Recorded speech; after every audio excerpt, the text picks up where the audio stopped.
So for instance, someone who just feels I'm really stressed, I'm really overwhelmed, maybe I'm going through a major life transition like a divorce or, a career change or something like that, they're not going to be understanding what being in constant sympathetic activation is. They're not going to necessarily be wondering about, is this therapist going to help me with nervous system regulation?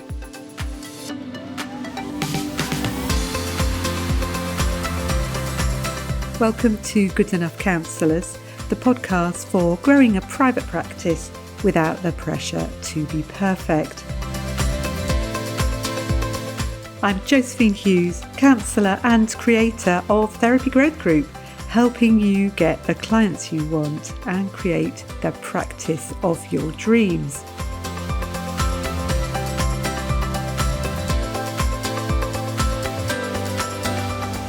In today's episode, I'm joined by Kat Love, who specialises in websites and marketing for therapists.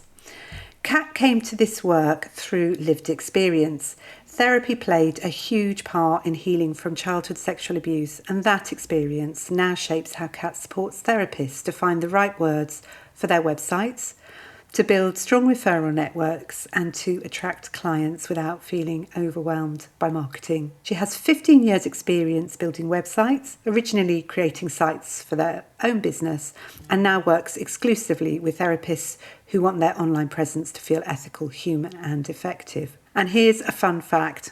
Kat is over 6 feet tall and their nickname at high school was Stilts.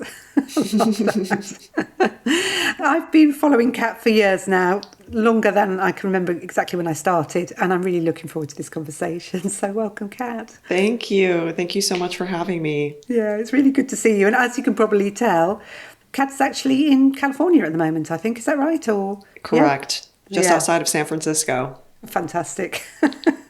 So it's morning for Kat and evening for me, but we managed to find a time where we could get together, which is great.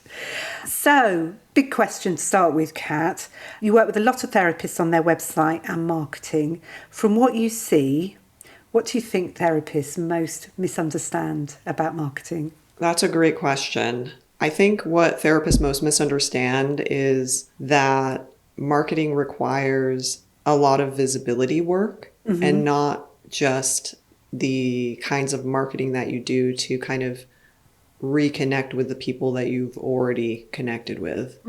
So when we think of marketing as like kind of a journey that people are on in order to come in and get therapy, there are kind of 3 stages they need to go through. The first stage is awareness, which is essentially when they go from not knowing who you are to knowing who you are. And then the second stage is consideration, where they get to kind of understand, is this even someone that I would consider going to therapy with? And then they need to actually take that next step. That next step might be a free phone consultation. It might be a first session, but they need to take that next step with you.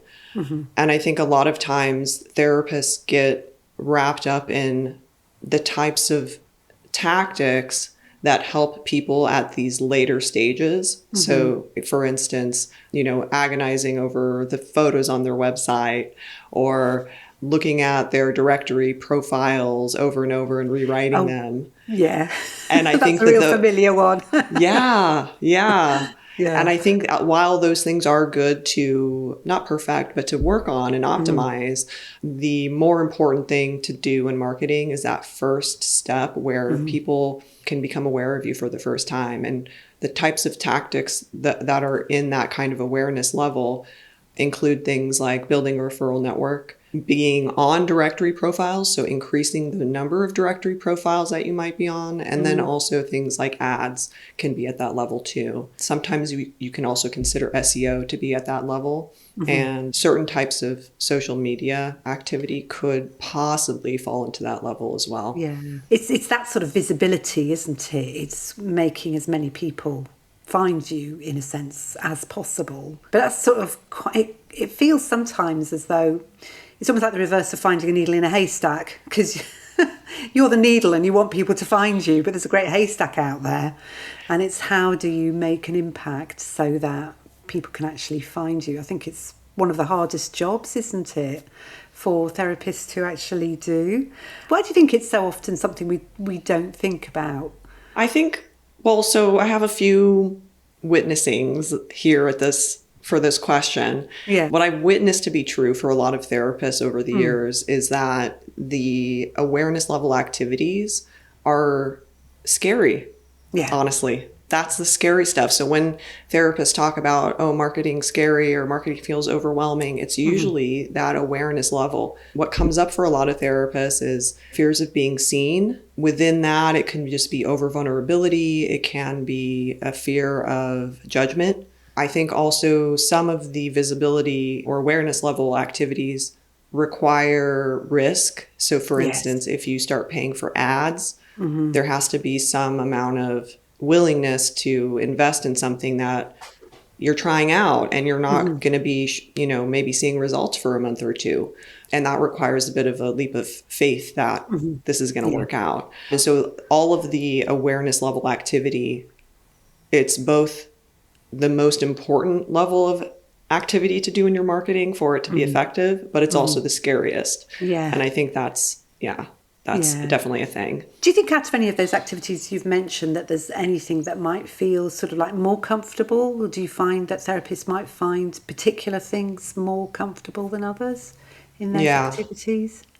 Yeah, I think the good news is that most therapists find building a network more comfortable. And even if you're introverted, if you're extroverted, if you like groups, if you don't, if you want more of a one-on-one approach, there is a way to build a referral network that will most likely be very consistent with what I call your level of marketing tolerance. That falls within your window of marketing tolerance. I love that expression because we talk about windows of tolerance. So to make it a marketing window of tolerance, right, And so a question is like what of those awareness activities can you do that is within your window of marketing tolerance? But I think the good news is I've seen again and again that most therapists can find something that's within their tolerance and that it can also be very successful. Yeah, I agree. I think I always say to people that I work with, the thing is other therapists are always looking to make referrals because you're getting referrals in. You can't take them all on because, it might be a relation of a client that you've seen in the past, or it could be a personal friend. And so I think other therapists can be a really, really great source of referrals. And also they're really strong referrals, aren't they? Because they're word of mouth referrals. And that is possibly one of the best ways that we can get people into our business, I think. So if we move on to that consideration phase, so you've got the awareness phase, that's the first bit. And then you've got the consideration phase. And that's the bit where people would be doing things like blogs and that sort of thing. Is that the case? Is that what you would call consideration, that phase? Yeah. So blogs are an interesting marketing activity because it can, depending on how you do blogging, it could be actually leveraged for multiple different types of effects in your marketing. Yeah. I think the most common way that people might think of them is what you just shared, where, someone goes to your website and they're considering, maybe they have 3 different tabs open. They're thinking about a few different therapists at once and considering all of them. If you have a blog, it can be a differentiator between you and someone else. It can kind of be a place where you can demonstrate your expertise and your care, right? And so the website visitor that's on your blog and on your website considering you as a potential right fit for themselves, they have more content to just evaluate and to consider you. And that's one way that blogs can definitely be used. But another way is for SEO and also for AI optimization as well. So if you are strategic and doing a little bit of research around the terms that people might be searching for, you can use your blog and your website in general to post certain types of content that are more likely to be found by search engines and AI. And so then all of a sudden the blog isn't just about consideration and it kind of pops up into that awareness level where it is kind of more of an awareness level activity. But I think, and a third way that you can use blogs that nobody really talks about, but it's really popular, or really powerful, is for networking. Right. Say some more. Yeah. So I think that if you have a blog, you could use your blog to like feature people who are likely to send referrals to you in your blog, right? So that's one way you could do it. So for instance, if you are doing evaluation services for children, you might feature different pediatrician offices or different physical therapy offices that are specialized in pediatric physical therapy. And you can also invite people to guest post on your blog. There's different ways that you can leverage, and also content types too, podcasting, videos. Yeah. It's building relationships, isn't it? And Yes. using your content to build relationships with people. So you're sort of saying you could invite them to blog post on your blogs and vice versa, possibly, that you would guest blog on their Yes. website as well. And that just sort of helps build up those relationships and helps other people find you. Yeah. Yeah, it's a really good one. We don't often talk, like you say, we don't often talk about that one, do we? No. Yeah. Just to put this in context, the conversation that Kat and I are having, I read Kat's brilliant blog on this. That's what prompted me to get in touch with them. And so if you go along to Kat's website, it's catlove.com. Is that where you wrote that particular blog, Kat? One of the things that you talked about in the blog was the fact that clients move at different rates. So you might get clients who respond immediately to what you're writing and other clients who don't respond for a while. Would you like to tell us a little bit more about that? Yeah. So while I do emphasize that much of your marketing activity should be at that awareness level of activity, I do see that some clients are definitely not in that agony where they're like, I need a therapist today. Or they are in that agony and something comes up, right? They're a distressed couple and but they're balancing busy lives and children and everything. And so they're like, yes, we need to go see a couples therapist, but let's just like think about it. Right. And so there are people that are kind of in these two categories. One category being the client in chaos that is like almost needing immediate help and they're very driven to get support right now. I would say that's like kind of the majority of people that are going to land on your website or encounter your marketing are kind of in that category.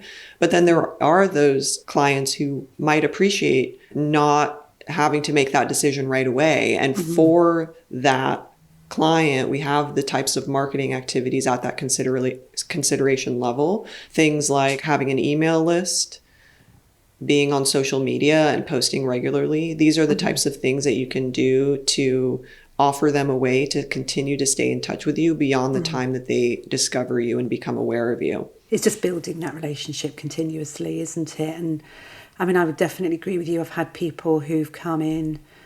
I can certainly remember one client who started me about a year after they'd actually found me initially, and they'd found me online on a directory. And when they eventually came, they said, yeah, I found you a year ago, but it took them that time to come forward, I think, for the sort of urgency to build up. And I think sometimes people are maybe aware that they're going to need help, but they haven't got that sense of like, it's now. And then they get to the point where they think, yeah, it is now. And it's good that you're still in their minds, really, isn't it, at that point?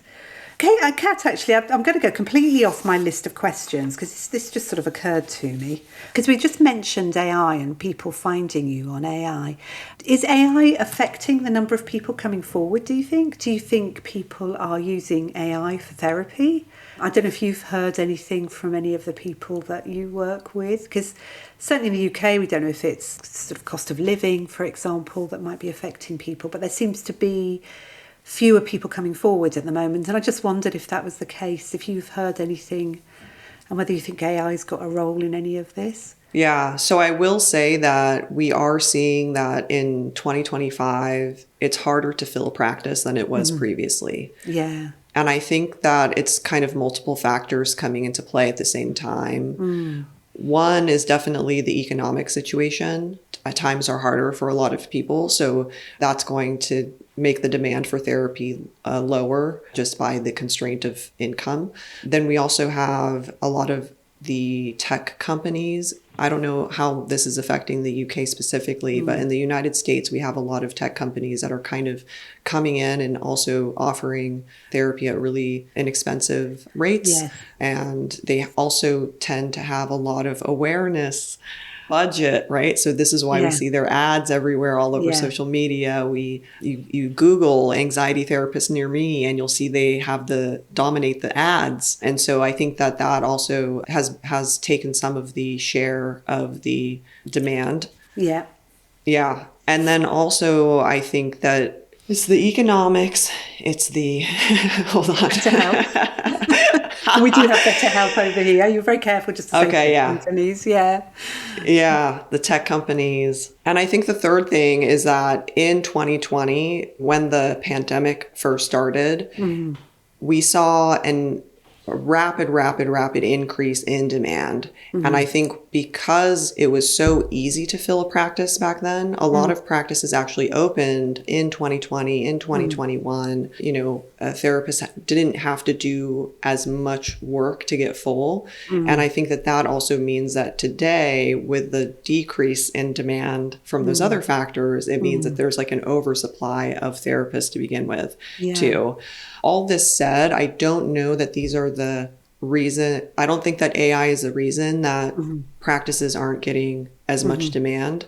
I think that AI, and this might just be my personal opinion, but I feel like AI is more in the category of something like a book or a course that you could take. It's more like psychoeducation a little bit. There is more interactivity, but it's kind of, I don't see it as something where people are going to say, people that have the funds to afford therapy are going to say, I prefer AI. Yeah. I can't imagine It's more it, like, I don't have any choice but to use it because I don't have the money to afford the actual thing that I'm wanting. Yeah, because I really am a firm believer in the value of therapy and talking to a human.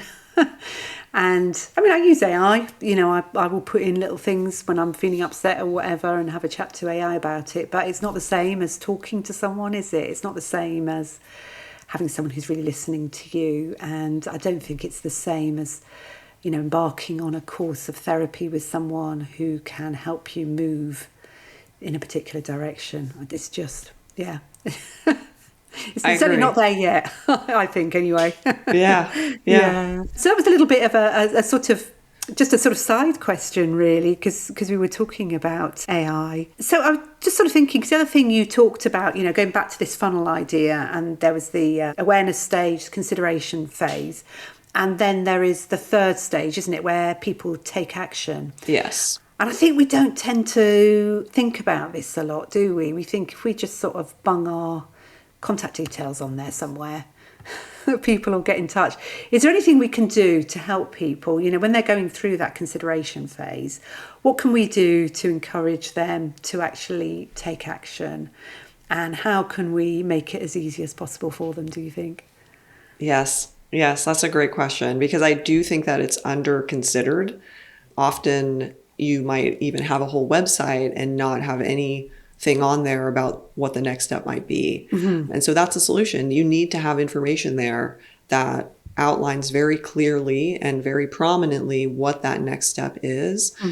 And I think it's also really good to have somewhere, usually a contact page on your website, where you explain more in depth about what happens during that next step. Yeah. So it's not just, come in for a free 15-minute phone consultation or come in for a first session. It's also going to be great to pair that with the information of like what is actually happening during that call. And I think the reason I suggest that is because therapy clients are already in very high distress. Yeah. Things feel very chaotic. The ground is shifting under them. And so what's the best thing to do on your website is to make sure that you're making it stable for them. Yeah. Making it very clear for them. Yeah. It helps people to know what's going to happen, and that helps them to feel safe, doesn't it? And they think, we're going to have, like, if they know it's going to be 15 minutes, it's all right. I'm not going to have a chance to have to tell my therapist everything. It's just going to be a short chat, and the therapist can say that, we're just going to very quickly find out something about what you want to talk about, or I'll ask you a few questions, and it just helps people to feel a bit more secure that they know what to expect, really. So we sort of talk about it as there might be friction that gets in the way. You're sort of making it harder for people, aren't you, if you don't have certain things in place. So you would say what the main thing is to have, like, contact me on each page. Would that be the case? Or what would get in the way of people actually getting in touch, do you think? Yeah, so I think the number one thing that would be friction there would be not having that invitation to take that next step. Mm-hmm. And I think pairing it with something that's easy for people to do is also a friction point. So sometimes, for instance, I see therapists putting like really complicated contact forms on their website. So something that has like, name, email address, phone. When should I contact you? Should I call you or should I not? Like it's basically like they have to do paperwork in order to get that free call. And I think I understand why some therapists are thinking to do that. They're like, oh, I'll make it like really, really efficient. And so, it'll feel like I'm already kind of, having a conversation with them just through the form, like I'm interviewing them. But I think that actually is more friction than helpful. Yeah. And so having some options for either a very, very, very simplified contact form or just your phone and your email address, those work as well. Yeah. Yeah. Because I think the thing is when people have to make decisions, that can actually get in the way, can't it? Whereas just contact me and this is what will happen, is actually, there's not that sort of mental load. And you were saying about people can be in a high level of distress anyway, so we've got to make it as easy as possible for them to be able to contact us. Yeah. I wondered if we could move on a bit, because one of the things this is from ages ago, I think it was pre-pandemic, I read one of your blogs all about psychobabble. Oh, yes. Yeah. And actually, I use the term with people sometimes, sort of thinking, well, everybody must know what I'm talking about. Can you tell us a bit about what you mean by the phrase psychobabble? What it is? So psychobabble is a very common thing to see on therapists' websites, but it's not a good thing. Yeah. Psychobabble is when we use higher levels of mental health insight language for people who are not of that level of consciousness. Yes. So for instance, someone who just feels, I'm really stressed, I'm really overwhelmed, maybe I'm going through a major life transition like a divorce or, a career change or something like that, they're not going to be understanding what being in constant sympathetic activation is. They're not going to necessarily be wondering about, is this therapist going to help me with nervous system regulation? Yeah. So it's all about understanding where your client's consciousness level is and what they're actually struggling with and what they're actually desiring, and then making sure you're meeting them there. Yeah. It's a really sort of put that really in a nutshell, I think, which is brilliant. So why do you think they actually do that? Why do you think they fall into psychobabble? I think it happens for multiple reasons. One reason is that therapists get really excited about the destinations that they can help their clients reach. And so it's just kind of this like, we can get you nervous system regulation skills, right? And that's like, oh my God, that's so great that I can do that. So it's like sometimes it's just honestly excitement. Sometimes it's also difficult to separate out what you know about your client versus what they know. Yeah. So you might have a client sitting in front of you and be like, oh wow, this client is really struggling with codependency. But that client might not know what codependency is, how it's formed, that they're experiencing it, how that shows up in their day-to-day life. But you, as the informed clinician, sit with them in session and say, wow, like that's a thing. But when it comes to your marketing, and your sales, you can't reflect something back to them that isn't what they are conscious of yet. Yeah. You are singing a tune that I love to hear. This is one of the things that I do speak with my therapist about an awful lot, is trying to get them to almost step back, sort of almost like they knew anything, almost like, where were you when you first went for therapy, and the sorts of ways that you would have expressed it. Because I always think, with me, it took me a good sort of year and a half in therapy before I realised that actually I didn't feel good enough. And I hadn't been able to express it like that. And it was only when I was able to express it like that I could start sort of seeing where it was occurring. But prior to that, it was just, I'm just a load of old rubbish. I couldn't see that it was just, I was telling myself that, and it's thinking back to that, isn't it? To how your clients might express their feelings at the moment. And we don't realise that we're doing it because, like you say, we've reached a different level of consciousness. We've got all that training and everything. It's really difficult to think back to what it's like before we learn all those things. But I think it's one of the keys. It just feels so important, which is why I sort of wanted to ask you about it. As you can tell, I'm really passionate about this whole subject of psychobabble, and often it gets in the way of you being able to reach your clients, because without realising, you're using language that they don't really understand.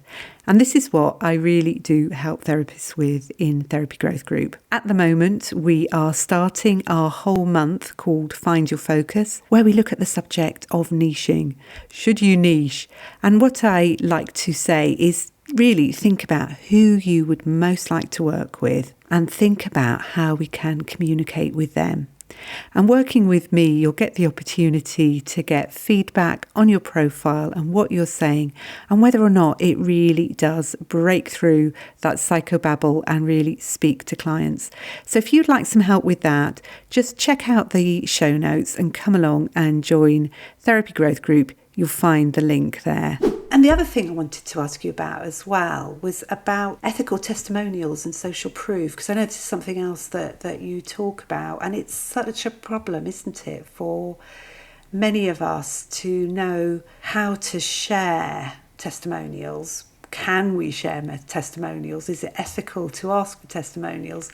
I just really wanted to pick your brains about that as well, because it's a minefield for us, I really think. So can you tell us what you think, what your sort of suggestions are for getting testimonials and social proof? Yeah. So I think testimonials and social proof are kind of two different things. There are ways to ethically get social proof without any clients involved directly. Yeah. But let's talk about both. Mm-hmm. For testimonials, I think that there are some ethical minefield. It's kind of an ethical minefield because, first of all, clients that you're in relationship with, that you're in a therapeutic relationship with, do you feel comfortable asking them to give you feedback that will be posted publicly? I mean, even if it's anonymized, that you don't put their name. I think that, I'm not a therapist. I'm not trained in therapy. But what my understanding is that therapeutic relationship is one to be like very protected. Yeah. And I think I could imagine that depending on the clientele that you work with, it could be risky, therapeutically speaking, to invite your clients to give testimonials. And for instance, you might have clients that feel like, I have to give a positive testimonial, or just like the pressure of that, or like a role, almost like a role reversal of like, I need to help my therapist, right? Instead of the therapist helping me. But I don't know that that's true for all niche areas. And so I think some therapists, depending on the type of client that they work with, they might have a sense of like, will this client respond in a way that will harm the therapeutic process?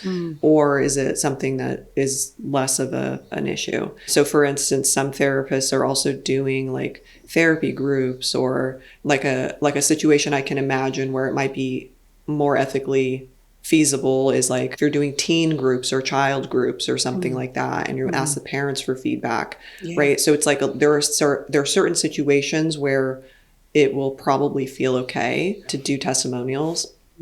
And then good thing about getting testimonials is that they're very effective. So if you do have the ethical space to get testimonials and have them either on Google reviews or just posting them on your website, it can be a very, very powerful way. Again, in that consideration phase where someone lands on your website and they're considering whether or not to move forward with you. Social proof, though, can be gathered in other ways as well that don't involve your clients directly. A few examples of that. One is you can write case studies that are just fictitious stories of like, here's an example of how I helped this client go from anxious to calm, or here's how we helped this couple pair after years of conflict, right? And so you can do case study stories, which are very, very powerful. You can also get professional endorsements. So, for instance, I had a therapist who was a sex therapist who got professional endorsements from medical doctors. And could put their logos and their names on the website and say, I'm recommended by all of these medical professionals. You can also take this feedback that you do get from clients, because clients, when you're doing good work, they will volunteer information to you. They'll say, oh my gosh, you helped me so much in this and that way. Or sometimes it could be like qualitative feedback too. It can be like, oh, I love when I come into session with you that you're so calm, and it's like a space where I can finally, put down my to-do list and just focus on me. So you can use that in your marketing messaging and in your sales messaging. You can use it both in terms of just shaping what you're saying generally about yourself and what makes you different.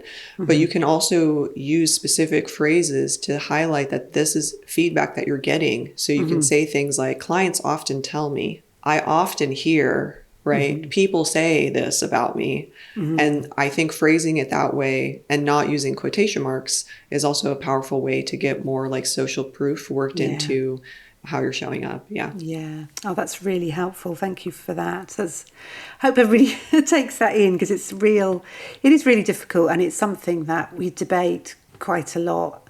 Can we get testimonials? Is it breaching confidentiality? Like you say, that sort of power relationship as well. And even sort of like when you've finished with clients, it can be really awkward to ask as well. So to have this other way of doing it, I think is really helpful. So thank you for that. So I was just thinking, as we draw to a close, if a therapist is feeling overwhelmed or discouraged by marketing, what would you want them to remember? Ooh. I love asking difficult questions. Yeah, no small question there. Yeah. I think I would want them to tap into an energy of possibility. Like, I think it's often when marketing is overwhelming or stressful, it's easy to get into that feeling of like, I have to do this, I have to do that, or like, it's kind of when like everything starts going dark and like it feels like there's not a lot of options. Like that can be very common because it is so overwhelming and can activate a lot of our stuff. And so what my hope would be is that therapists can get to a place where it's the opposite of that. It feels expansive. It feels like there's so many different things that I can do. And I have choice and freedom in this process ahead to move in a way that is within my window of marketing tolerance and that doesn't totally paralyze me into inaction. So I think that's what I would want them to know. Yeah. To sort of, rather than feeling overwhelmed by it, to sort of see that there's possibilities there and that they can choose and they've got a choice. It doesn't have to be this huge weight and burden of do all these things, but, find something. And I think, just drawing it back to what you said about referral networks, and that can really fit into our sort of window of marketing tolerance, because that's about relationship. And I think we're quite good at relationships. I would hope exactly. So. Yes, exactly. Yeah. So Kat, just give us a little brief overview of where people can find you and the sort of services you offer people. Yes. So right now, my best link is probably catlove.com. That's kind of my home base for everything that I do. And I also have Empathy Sites, which is a website design company for therapists. And that's empathysites.com.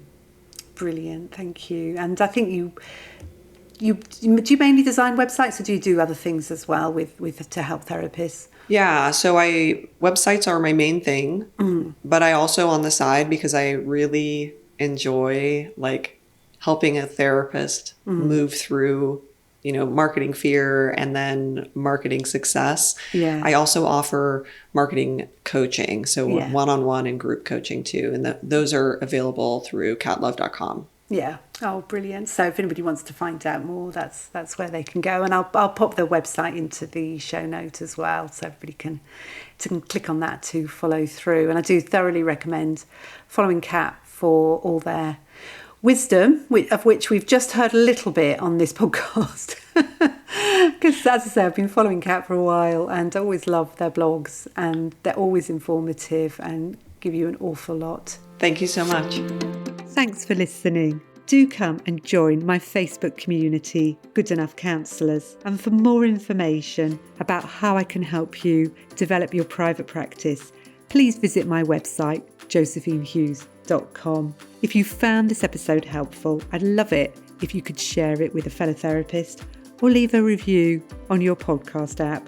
And in closing, I'd love to remind you that every single step you make gets you closer to your dream. I really believe you can do it.